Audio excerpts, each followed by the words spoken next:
সুবহানাল্লাহ বিহামদিহি। দেখেন না ভাই, ছোট্ট উদাহরণ দেই, 16 বছরে ভাস্কর্যের মধ্যে, মূর্তির মধ্যে, টাকার মধ্যে, আদালতের মধ্যে সব জায়গায় শেখ মুজিবের ছবি, ভাস্কর্য, মূর্তি বানাইলো।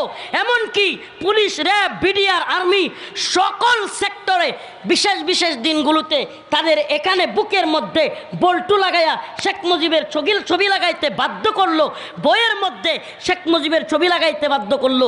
অথচ 16 মিনিটের মধ্যে ক্ষমতায় যাওয়ার সাথে সাথেই ভাস্কর্য ভাঙ্গা শুরু, ছবি ভাঙ্গা শুরু। একটু উল্টায় দেখেন, এবার একটু উল্টায় দেখেন। 1500-1600 বছর হয়ে গেছে, 1 বছর 2 বছর না, 100 বছর 200 বছর না, 1600 বছর পেরিয়ে গিয়েছে। এখনো পর্যন্ত গোটা পৃথিবীতে একটা ছবি নেই, একটা ভাস্কর্য নেই,